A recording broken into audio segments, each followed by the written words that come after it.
교회를 다니는 사람이면 모르는 사람이 없을 겁니다. 심지어 주일학교 다니는 사람도 주일학교에서 여러 번 들었던 설교일 것입니다. 그런 말씀을 제가 오늘 일부러 선택해서 여러분 앞에 서서 하나님의 말씀을 전하기를 원합니다. 오늘 말씀을 보면 블레셋 군대가 1절부터 17장 1절부터 쭉 보면 군대를 소집해서 소고와 아세가 사이에 있는 에베스다빔이라는 곳에 블레셋이 진을 쳤습니다. 그러니까 이스라엘도 거기에 못지않게 군대를 모아서 엘라 평지에 진을 친 후에 블레셋 이 군대와 전투를 벌이게 되었습니다. 이때 블레셋에서 우리가 잘 아는 것처럼 가드 사람 골리앗 장수가 나와서 이스라엘을 향해서 말합니다. 우리 다 싸울 필요 없으니까 단둘이 1대1로 싸워서 지는 쪽이 이기는 쪽을 주인으로 섬기고 지는 쪽은 종으로 이렇게 결투를 하자, 이렇게 얘기해요. 이 골리앗을 보니까 키는 한 2m 80cm 같아요. 2m 80 같으면 여기 들어오면 아마 천장에 닿을 겁니다. 2m 80에 완전 무장을 해서 갑옷을 입고 또 다리에도 이 노스로 만든 것을 이렇게 해서 어디 한 군데 공격할 구멍이 없을 만큼 그렇게 무장을 한 사람입니다. 이 사람이 40일 동안 아침 저녁으로 나와서 이스라엘 백성들에게 이렇게 이스라엘 백성을 조롱하고 또 싸울 수 있으면 누구든지 나와서 나와 한번 붙자고 이렇게 얘기를 하니까 이스라엘 사람들이 이 골리앗의 이 말에 이 골리앗을 보고 주눅이 들어서 도망가고 또 숨고 난리가 났습니다. 원래 이스라엘은 이렇게 무능하고 역사를 보면 힘이 없고 그런 나라는 아닙니다. 하나님께서 이스라엘을 아브라함 때부터 택하셔서 애굽에 야곱을 통해서 애굽에 내려보내셔서 거기에서 이스라엘 백성은 아브라함의 약속을 기억하고 뻥튀기를 했어요. 그래서 400년 동안에 장장 한 200만 명으로 하나님이 인구를 뻥튀기해서 나라를 이룰 수 있도록 하나님께서 이렇게 하셨습니다. 이렇게 하신 후에 약속대로 때가 되면 지도자 모세를 세워서 이 유월절을 통해서 이스라엘 백성들을 애굽에서 구원해냈습니다. 모세를 통해서 그 세계의 강도국인 이 애굽이 거기에 무릎을 꿇고 이스라엘 백성들이 드디어 포로에서 해방돼서 나오게 됐습니다. 그리고 모세의 이 인도를 따라서 광야에서 40년을 지내면서 여러 가지 하나님으로부터 훈련을 받은 후에 모세는 자기의 사명을 끝내고 죽고 그 다음에 모세를 뒤이어서 여호수아가 지도자가 되어서 이스라엘을 인도에서 가나안 땅으로 들어갑니다. 이 가나안 땅이 그냥 만만한 가나안 땅입니까? 민수기에 보면 이스라엘 백성들이 예전에 어떻게 했어요? 모세 때 정탐꾼을 보냈을 때 그들이 40일 정탐하고 돌아와서 얘기합니다. 땅은 너무 좋아요. 하도 좋아서 포도가 어마어마해서 그냥 들고 올 수가 없었어. 두 사람이 메고 올 정도로 이렇게 좋은 땅인데, 그런데 문제는 무엇이냐? 여기 사는 사람들이 문제예요. 여기에 아낙 자손이 살아요. 아낙 자손이 누구예요? 거인족 아니에요. 이 아낙 자손에 비하면 자기들은 메뚜기 같다고 이렇게 보고를 합니다. 그럴 때 여호수아와 갈렙은 하나님이 함께하면 저들은 우리의 밥이라고 그러는데, 이 10사람의 보고를 듣고 밤새 울고 난리를 지겼다. 바로 그런 아낙 자손들이 사는 그 땅이 바로 가나안 땅입니다. 이 가나안 땅은 40년 광야 생활을 하면서 하나님을 바라보는 훈련을 한 이스라엘 백성이 여호수아를 따라서 이 땅을 점령하게 되고 이 땅을 나누게 되는 것입니다. 이스라엘 백성이 이것뿐입니까? 블레셋과의 전투도 여러 번 있었는데 사무엘이 사사가 돼서 미스바에서 이스라엘 백성들을 모아놓고 금식을 선포합니다. 그리고 여태 하나님을 제대로 섬기지 못한 것에 대해서 회개하면서 이렇게 집회를 열 때 블레셋이 이스라엘 백성들이 모였다라는 소식을 듣고 이 이스라엘을 쳐들어왔습니다. 이때 하나님 앞에 기도하니까 하나님께서 이스라엘 백성들을 도우시는데 큰 우레소리를 바라게 하심으로 인해서 블레셋 사람들이 어지러워서 어떻게 싸워야 될지 모를 정도로 헤매다가 결국 이스라엘 백성들에게 패하고, 이스라엘 백성들은 그들을 따라가서 나중에 에벤네셀이라는 그런 이름까지, 지명의 이름까지 만든 그 정도의 승리를 거뒀습니다. 그리고 하나님께서 함께 하심으로 사무엘이 사는 동안에는 블레셋이 감히 이스라엘을 침범도 하지 못한 그런 역사가 성경에 기록되어 있습니다. 그뿐만 아니라 예전에 잃어버렸던 블레셋에게 뺏겼던 그 땅들도 다 회복하는 그런 역사를 가진 이스라엘 백성. 그리고 사울이 왕이 됐을 때는 어떻게 했습니까? 40세의 왕이 돼서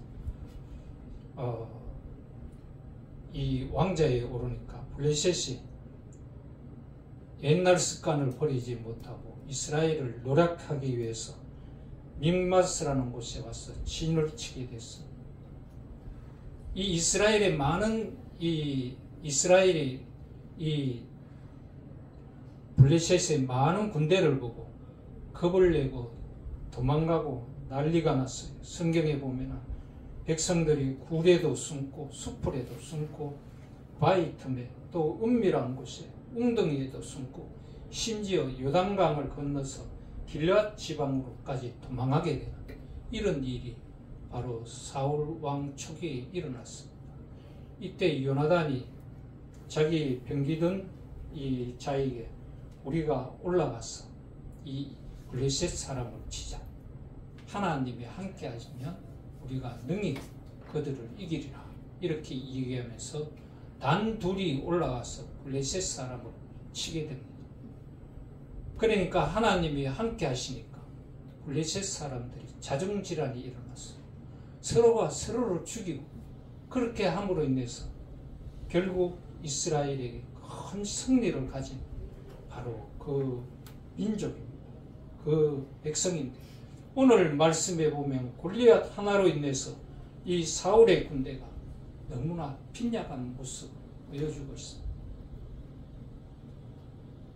이 골리앗 때문에 군인들이 싸움을 하지 못하고 주눅이 들었어. 숨고 도망가고 난리가 났어. 예나 지금이나. 왜 이렇게 이스라엘이 이런 빈약한, 왜 이런 보잘것없는 군대로 바뀌었느냐 하는 것입니다. 이스라엘이 시내산에서 하나님과 언약을 맺고 하나님의 백성이 되고 하나님이 이스라엘의 주인이 되고 왕이 되어서 하나님의 나라를 이룬 이 바로 이스라엘인데 왜 이 사울 왕 때 이때 이런 모습을 보이게 되느냐. 그것은 이스라엘 백성이 하나님 앞에 이제 하나님이 다스리는 사사가 싫으니까 우리도 외국 나라처럼 왕을 세워서 강력한 그런 나라를 만들어 달라고 이렇게 왕을 세워달라고 하는 이 일에서부터 우리가 생각을 해볼 수가 있는 것입니다. 왕을 세워달라는 것은 무엇을 얘기합니까? 이스라엘 나라도 이방 나라처럼 왕의 이 통치로 힘의 이 통치를 할 수 있도록 해달라는 것입니다. 이방 나라처럼 왕이 중앙 집권이 돼서 그 백성들을 한쪽에 딱 모으고 하나로 모으고 군대로 소집하고 이렇게 해서 다른 나라와 싸울 수 있도록 이렇게 해달라고 이렇게 한 것입니다. 그러나 이 힘이라는 것은 상대적인 것입니다. 힘은 항상 내가 힘이 있다고 항상 내가 승리하는 게 아니에요. 힘이라는 것은 바로 상대적인 것이에요. 그래서 막강한 상대를 만나게 되면 결국 그 힘은 거기에 굴복을 하게 되는 것입니다. 이스라엘이 아무리 막강하다고 할지라도 자기보다도 더 강한 군대를 만나게 되면 여지없이 거기에 무너지는 것입니다. 이게 힘의 원리, 세상의 원리입니다. 하나님 나라의 원리가 아니고 세상의 원리라는 것입니다. 세상에서 아무리 힘이 있고 능력이 있는 사람, 권세가 있고 돈이 있는 사람, 그런 사람이라 할지라도 그 사람보다 더 힘이 있고 능력이 있고 권세 있는 사람을 만나게 되면 그 사람은 결국 거기에 굴복하게 되는 것이 바로 힘의 이 원리인 것입니다. 그 결과 사울의 군대는 막강한 이 골리앗 이 장군을 보고 주눅이 들고 결국은 힘의 이 원칙에 따라서 이 사울 왕은 더 이상 아무 힘을 쓰지 못하고 무용지물이 된 것이죠. 그래서 도망가고 숨고 난리가 난 것입니다. 과거에 블레셋이 쳐들어왔을 때는 하나님께서 주시는 은혜를 힘입어서 사무엘 때도 이 블레셋을 물리쳤고 또 사울의 초기 때도 자기 아들 요나단이 믿음을 가지고 블레셋에 뛰어들었더니 하나님이 함께 해주심으로 승리를 한 이 경험을 갖고 있는 이 사울왕이시 인간의 방법으로 결국은 힘의 원리로 이렇게 살아가다가 거기에 굴복을 하게 되는 것입니다. 거기에다 그들은 이 골리앗 장군이 40일 동안 나타나서 자기들을 조롱하는데 그 소리를 들음으로 인해서 골리앗이 자기들을 향해 조롱하는 그 소리를 들음으로 인해서 더욱 사기가 저하되고 두려움에 쌓이게 된 것입니다. 하나님의 말씀이 아닌 세상의 힘의 말씀, 세상의 소리를 듣고 나니까 이들이 비교가 되니까 그 비교의 힘의 원리에서 결국은 이 전투 의지도 상실한 채 이런 보잘것없는 모습을 하게 되는 것이죠. 그러면 우리가 지금 살아가는 모습은 어떠합니까? 우리에게 지금 어떠한 문제가 있는데 하나님의 말씀보다가 세상의 소리가 더 가까이 들리지 않아요. 세상의 문제가 내 앞에 더 크게 느껴지지 않아요. 이것이 현실이라 우리가 오늘 이 말씀을 다시 한번 생각해 봐야 할 것입니다. 사울의 이 왕정은 더 이상 하나님께서 말씀하신 하나님의 나라로서 아무런 능력을 발휘를 할 수가 없고 또 그뿐만 아니라 더 이상 하나님께서 이스라엘 백성을 출애굽시켜서 이스라엘 나라에게 제사장 나라로 세우겠다고 하시는데 이제는 그 제사장의 나라라는 그 모습은 찾아볼 데도 없는 바로 세상의 다른 나라와 다를 바 없는 그런 나라로 전락하게 된 것입니다. 이럴 때 하나님께서 구원자를 세우셨는데 전쟁이니까 당연히 구원자라면 군인이나 장군, 장수 같은 이런 사람을 세워야 되지 않겠습니까? 그런데 하나님이 세운 구원자는 오늘 말씀해 보니까 시골 목동입니다. 참, 그것도 백전노장도 아닌 새파란 20대 전후 정도로 보이는 그런 소년을 세웠습니다. 우리가 잘 아는 그런 사실이기 때문에 우리는 이 일에 대해서 별로 놀라지 않고 별로 생각지 않지만 이게 현실이라고 지금 생각을 해봐요. 내가 돈으로 어려움을 겪고 있는데 하나님이 너를 구해줄 사람이라고 그러면서 빈턴 트레인 그런 어떤 사람을 보내서 너를 구해줄 것이다 그러면 우리가 그 사실을 믿겠습니까? 하나님이 이스라엘을 구원하겠다고 세워주신 그분이 바로 시골 목동이라는 것입니다.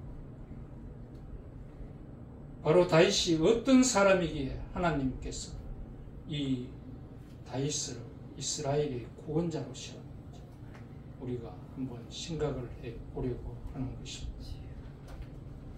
하나님이 세운 이 시골 목동 다윗은 오늘 26절에 보면 무엇이라고 기록되어 있냐면 이 다윗은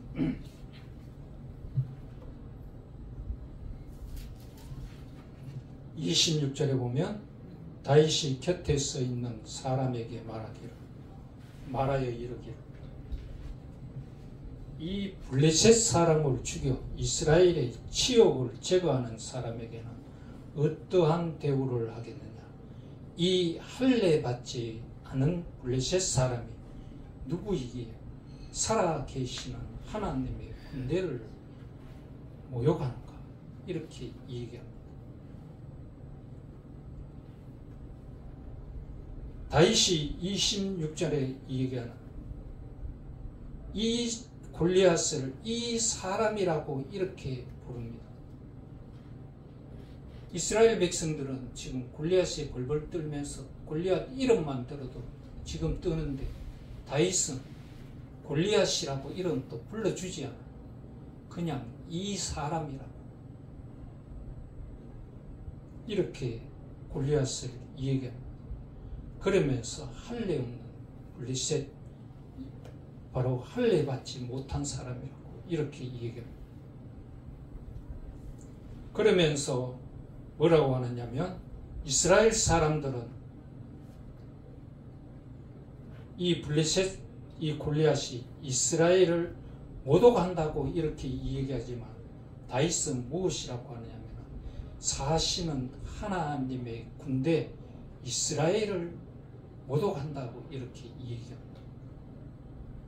이스라엘 백성들이 부르는 블레셋에 대한 골리앗에 대한 칭호나 다윗이 지금 부르는 이 칭호들은 완전히 다르다라는 것입니다. 이것은 무엇을 얘기하느냐?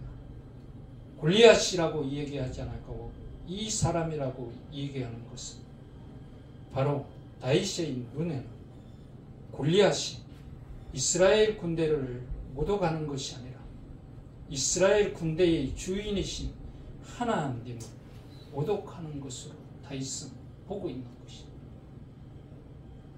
우리가 교회에서 다른 사람들이 교회를 비판하며 우리 교회를 비판하는 것으로 생각할 수 있겠지만 다윗은 그게 아니라는 것입니다. 교회를 비판하는 것은 바로 하나님을 비판한다라는 그런 원리가 여기에 적용이 되는 것입니다. 그러면서 뭐라고 그러냐? 사시는 하나님이라고 다윗이 말합니다. 이 말은 무엇을 얘기하는 것입니까? 블레셋이 섬기는 이방의 신들은 바로 죽은 신이라는 것입니다. 다고는 무기력하고 무가치한 죽은 신이다라는 것을 다윗이 말하고 있는 것입니다. 그래서 블레셋 사람 이스라엘에게 퍼붓는 이런 저주들 이런 것들은 죽은 신이기 때문에 아무런 효용도 없고 또 그들이 이렇게 하는 것, 그것은 다윗에게 아무런 영향도 없다라는 것을 여기에서 다윗은 말하고 있는 것입니다. 이와 같이 말할 수 있는 중요한 이유는 가장 위대하신 하나님을 다윗은 절대적으로 신뢰하고 믿기 때문에 이렇게 당당하게 얘기할 수 있는 것입니다. 다윗에게 하나님에 대한 이런 믿음이 없다면, 반신반의한다면 과연 골리앗에 대해서 이 사람, 그러니까 블레셋 군대 중에, 군사 중에 한 사람, 그렇게 취급을 할 수 있느냐는 것입니다. 그리고 사시는 하나님이라고 얘기하면서 바로 하나님을 모독한다고 이렇게 당당하게 얘기할 수 있느냐는 것입니다. 다윗이 이렇게 얘기할 수 있는 것은 다윗이 양을 치면서 자기가 겪고 경험했던 그 하나님, 바로 사시는 그 하나님을 다윗은 절대적으로 믿고 신뢰하고 있다는 것입니다. 지금 이 자리에서도 하나님은 살아계시고 역사하신다라는 것을 얘기하는 것입니다. 골리앗의 이름만 들어도 벌벌 떠는 이스라엘 백성들과 대조적으로 다윗은 이 골리앗을 블레셋 사람의 한 사람으로, 군인의 한 사람으로 이렇게 부르고 있는 것입니다. 이렇게 부르는 것은 다윗이 의도적으로 그 이름을 무시하고 무명의 블레셋의 한 군인 정도로 영웅시할 필요가 없다라는 것입니다. 하나님을 알지 못하는, 그런 할례받지 못한 이 사람은 그가 아무리 기고 날뛰어도 결국은 블레셋 군인 중에 하나요 하나님으로부터 심판받을 자라는 것입니다.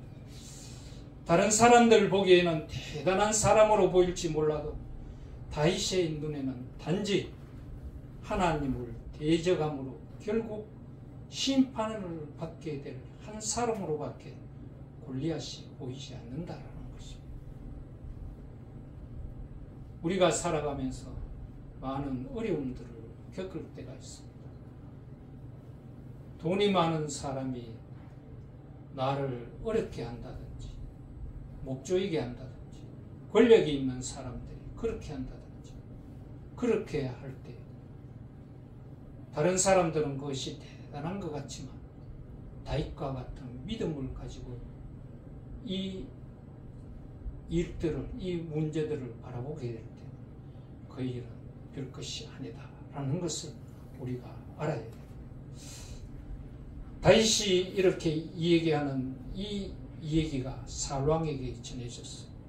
그러니까 사울왕이 드디어 다윗을 불렀습니다. 그러면서 보니까 다윗은 아직 새파랗고 나이도 얼마 되지 않고 이런 사람이 무슨 전쟁을 할 수 있을까? 보니까 차림도 목동 차림, 칼이라도 들고 있으면 그래도 뭔가 보겠는데 이거는 기껏 들고 있는 게 작대기. 사울왕이 보니까 얼마나 한심하겠어요. 그래서 35절에 보면 사울왕이 다윗에게 얘기합니다. 33절에 다윗에게 이르되 저 블레셋 사람과 싸울 수 없으니 너는 소년이요 그는 어려서부터 용사라. 33절에 사울이 다윗에게 이렇게 얘기합니다. 그러니까 다윗이 사울왕한테 이 얘기합니다.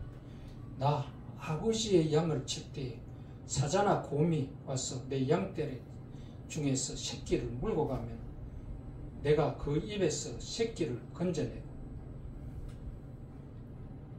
건져냈는데 이 빼앗긴 이 사자나 곰이 일어나서 자기를 해치고자 하면 내가 그 수염을 잡고 그것을 쳐 죽였나이다. 이렇게 얘기합니다. 사자나 곰들도 자기가 쳐 죽이는 그런 용맹한 사람이다라는 것을 다윗이 사울에게 얘기합니다. 이 말은 무엇이냐? 자기는 골리앗보다 더 무서운 이 맹수들을 상대로 수없이 싸웠고, 그러기 때문에 이 골리앗과도 충분히 싸울 수 있는 그런 사람이고, 또한 그런 자신감이 있다라는 것을 여기에서 다윗이 얘기하고 있는 것입니다. 골리앗이 자신이 쳐 죽였던, 다시 얘기하면 이 사람의 눈으로 볼 때는 어마어마한 이런 장군이지만 2m 80이나 되는 그런 장수지만, 다윗의 눈으로 볼 때는, 믿음의 눈으로 볼 때 이 골리앗은 자기가 쳐 죽였던 그 맹수 중에 하나 정도로, 한 마리 정도로 그렇게밖에 보이지 않는다라는 것을 얘기하는 것입니다. 그러면서 37절에 무엇이라고 합니까? 또 다윗이 이르되 여호와께서 나를 사자의 발톱과 곰의 발톱에서 건져내셨은즉 나를 이 블레셋 사람의 손에서도 건져내시리이다. 사울이 다윗에게 이르되 가라, 여호와께서 너와 함께 계시기를 원하노라. 다윗은 얘기합니다. 내가 맹수들과 싸울 때 그 무서운 이빨이나 발톱에 결코 해를 당하지 않았습니다. 그 이유는 자기가 힘이 세고 능력이 있어서가 아니라 하나님께서 자신을 보호하셨기 때문에, 하나님께서 자신을 보호하셨기 때문에 내가 해를 당치 아니하였나이다. 다윗은 이렇게 자기의 믿음을 고백하고 있는 것입니다. 맹수의 이 발톱에서 지켜주신 그 하나님께서 골리앗과의 싸움에서도 동일하게 하나님께서 자기를 지켜주시고 보호해 주실 것을 이 다윗이 믿기 때문에 지금 조금도 두려워하지 아니하고 내가 나와서 저 골리앗을 쳐 죽이겠다라고 이렇게 다윗이 얘기하는 것입니다. 이것은 다윗이 하나님에 대한 강한 확신과 하나님께 대한 온전한 믿음을 보여주는 것입니다. 우리도 이 세상을 살아가면서 우리에게 필요한 것이 무엇입니까? 하나님을 믿는다고 하면서 우리가 이 땅 위에서 살아가면서 우리에게 필요한 것이 무엇입니까? 말로는 믿는다고 하고 말로는 하나님 앞에 기도를 하지만 과연 다윗처럼 이런 하나님이 나를 지켜주시고 나를 건져주시겠다라는 이런 강한 확신이 여러분들에게 있습니다. 또한 이렇게 건져주실 줄 믿는 그 믿음이 우리들에게 있느냐는 것. 목사로서 내가 이 사역을 감당해 나가는 데 있어서 하나님께서 나와 함께 해 주실 것이다라는 이런 확신이, 이런 믿음이 우리에게 있느냐라는 것입니다. 다윗은 이 믿음을 가지고 사울의 허락을 받고 전쟁에 나갑니다. 전쟁에 나가기 전에 사울이 그래도 보니까 예초로워요. 어떻게 목동차림으로 전쟁에 나가요. 활이 한 방 날라오면 어떻게 해요. 그래서 자기가 입었던 이 군복하고 갑옷하고 노트고 칼 같은 것을 이 다윗에게 입혀주고 이렇게 채워줬어요. 그랬더니 다윗이 이렇게 걸어보니까 거추장스러워요. 움직이는데 거추장스럽단 말이에요. 그래서 다윗이 이 모든 것을 벗어버리고 그냥 목동의 차림으로 나가요. 이것은 다윗에게 있어서 중대한 일입니다. 이 중대한 이 대결을 눈앞에 두고 다윗이 오직 살아계신 하나님의 도움만을 의지하지 아니한다면 다윗은 그렇게 할 수가 없는 것입니다. 만약에 골리앗이 한 방 휘두른다면 어떻게 되겠습니까? 갑옷이라도 있으면 칼이 일단 막을 수도 있을 겁니다. 다윗은 이런 갑옷을 의지하지 않아요. 투구를 의지하지 않아요.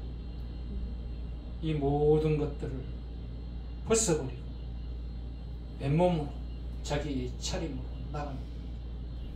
이것은 철저한 이 신앙으로 무장된 다윗을 우리가 볼 수 있는 것입니다.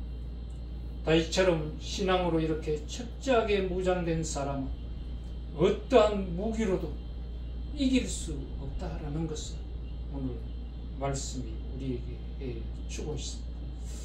41절에 드디어 전투에 나갑니다. 다윗은 막대기와 물매도구 그리고 돌 5개를 가지고 나갑니다.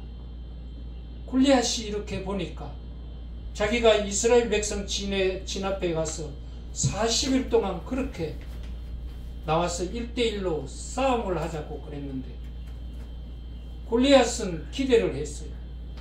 아마 이름 있고 그래도 이스라엘에서 참 능력 있는 그런 장수가 나올 줄 알고 봤더니 이게 무슨 꼴이에요? 조그마나 크지 않아요. 왜 그렇게 크지 않다고 보십니까? 사무엘이 이새의 집에 가서 기름 부을 때 엘리야를 보고 뭐라 그랬어요? 아이고 하나님 바로 이 사람입니까? 기름 부으려고 그럴 때 하나님께서 아니라고 그랬어요. 인간은 외모를 보십니다. 하나님은 중심을 보신다고 아니라고 그랬어요. 그런데 나중에 이새에게 물었더니 더 없느냐 그러니까 들에서 양을 치는 막내가 있어. 그 막내 어때요? 엘리야처럼 컸다면 아마 묻기 전에 아버지가 이런 아들이 있어요 하고 얘기했을 건데 아버지도 이 다윗에 대해서 별 기대가 없었던 그런 일입니다. 바로 그런 골리앗이 볼 때는 조그만한 사람이 하나 오는데 그것도 보니까 갑옷도 입은 거 아니고 투구도 쓴 게 아니고 이런 목동 차림으로 작대기 하나를 들고 나. 그러니까 이 골리앗이 얼마나 화가 나겠어요. 내가 기껏 저런 꼬맹이하고 싸우기 위해서 40일 동안 여기에서 감으로 지르네. 그것도 칼도 안 들고 나오면 너무 한심한 짓이죠. 그래서 골리앗이 이 얘기합니다. 나를 개로 보느냐고 작대기 하나 들고 나옵니다.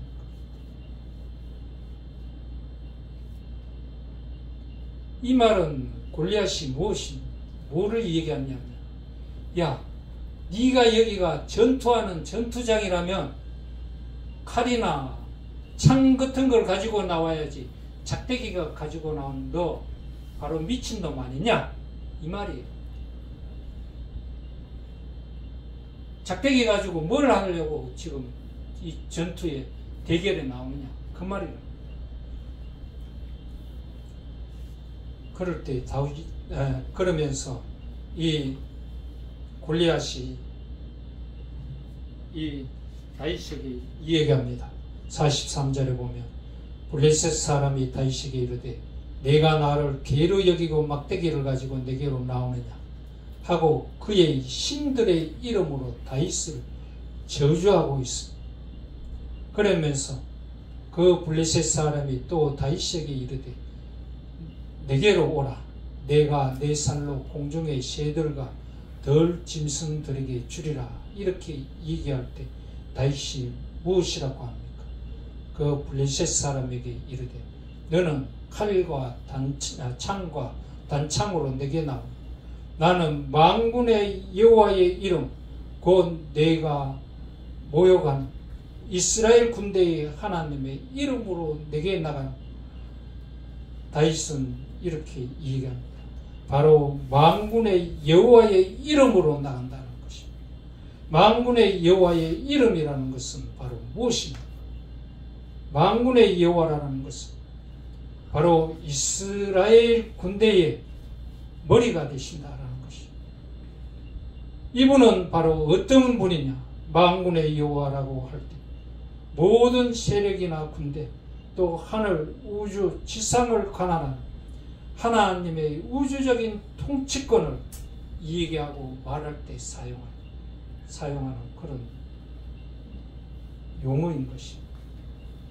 다윗은 자신과 골리앗의 싸움을 하나의 1대1의 개인적인 싸움으로 보지 않냐고 또 국가적인 싸움으로도 보지 않냐고 바로 어떻게 보느냐. 골리앗이 숭배하는 블레셋 족속의 신들과 자신이 믿고 의뢰하는 이스라엘의 신 곧 만군의 여호와와의 싸움으로 다윗은 보고 있는 것입니다. 그러면서 다윗은 얘기합니다. 내가 너를 이김으로 인해서 온 땅으로 하나님이 계신 줄 알게 하겠다라고 이렇게 다윗은 말합니다. 블레셋이 바로 다윗에게 이렇게 짐으로 블레셋이 계멸됨으로 인해서 그것을 통해서 온 천하에 살아계신 하나님을 다윗이 나타내겠다고 이렇게 얘기하는 것입니다.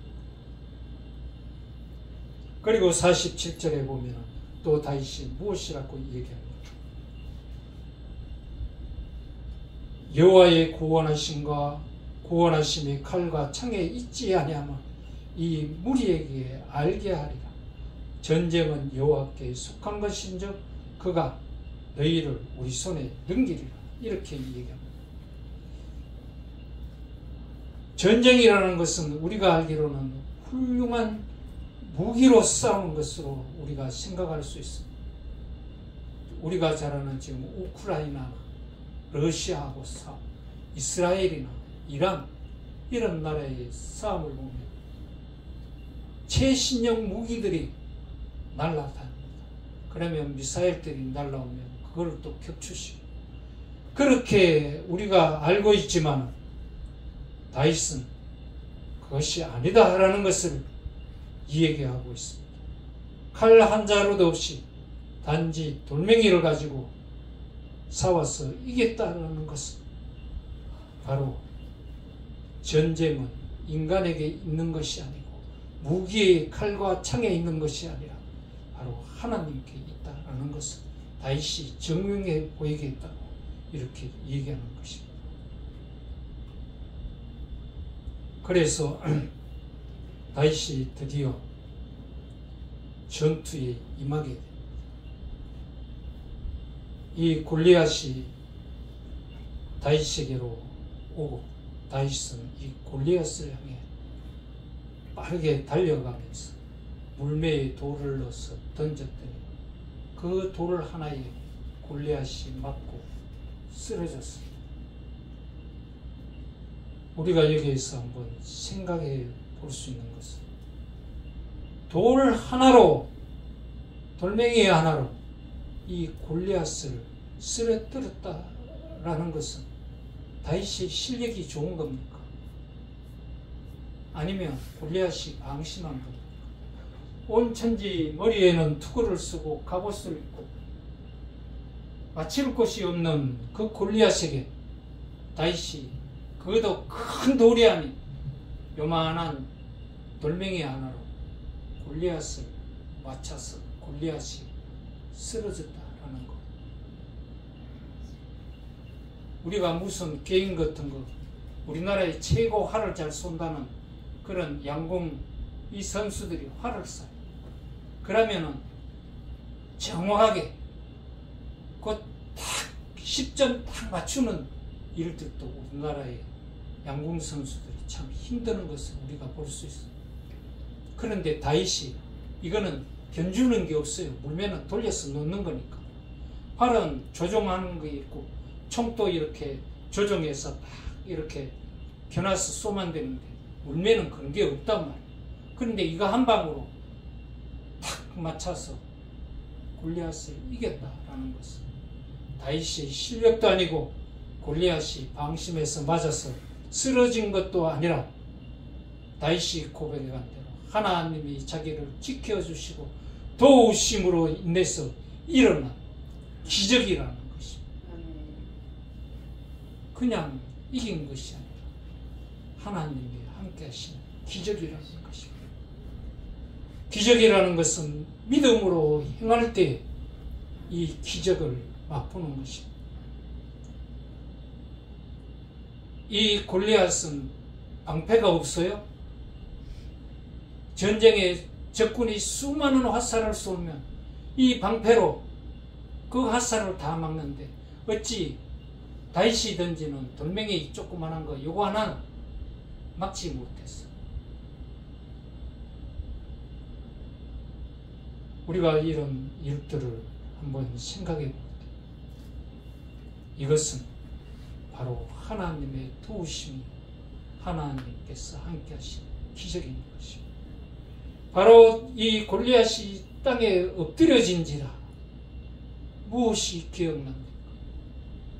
이스라엘 백성들이 엘리 제사장 때 법궤가 빼앗겼어요. 그래서 그 법궤를 어디다 갖다 놨어요? 다곤의 신전에 갖다 놨죠. 그랬더니 아침에 무슨 일이 일어났어요?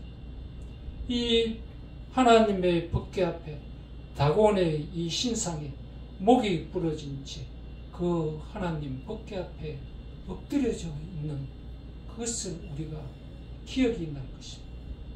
바로 하나님을 대적하는 이스라엘을 모멸스럽게 했던 자의 말로가 바로 철저하게 이 이방 우상인 다곤과 같이 이렇게 비참하게 될 것을 말해주는 것입니다.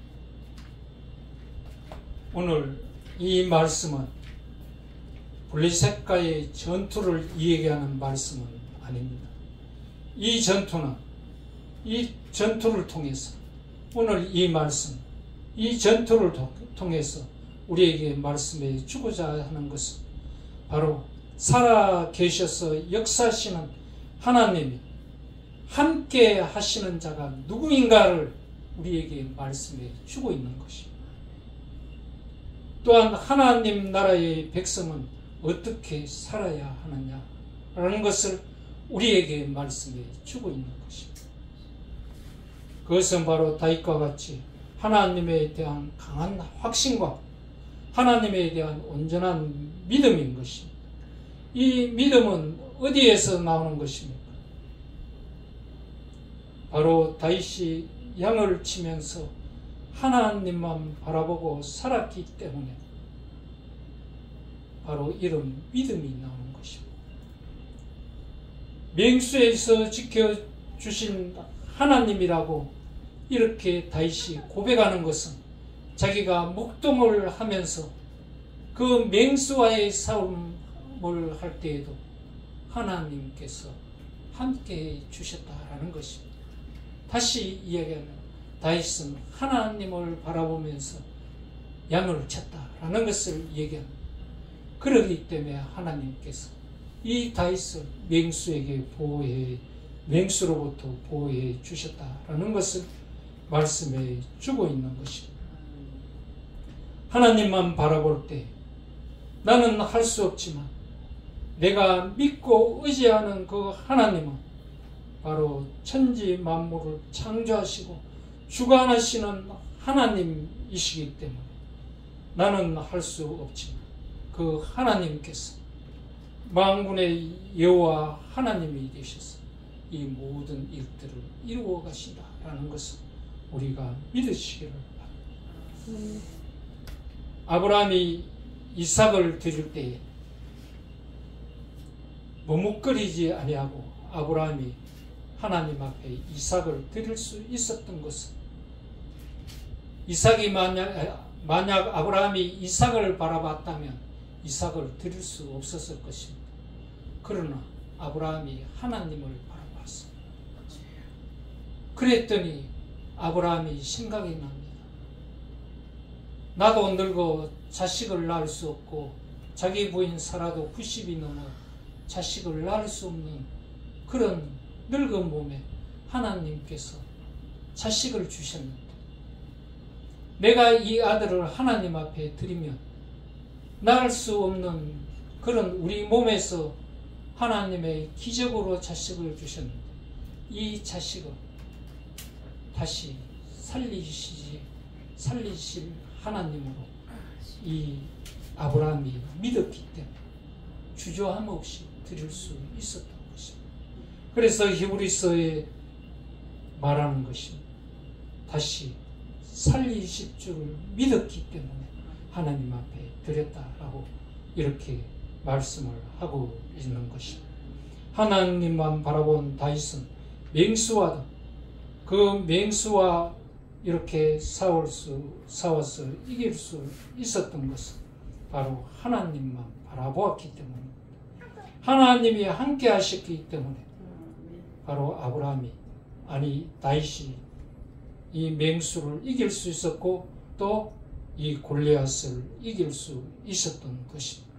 이런 믿음을 가진 다윗에게는 다른 사람들이 볼 때는 넘을 수 없는 불가능한 것이겠지만 다윗이 볼 때는 이 골리앗은 한 마리의 맹수에 불과한 것입니다. 이것이 믿음이 가진 자가, 하나님을 바라보는 믿음을 가진 자가 할 수 있는 그런 일인 것입니다.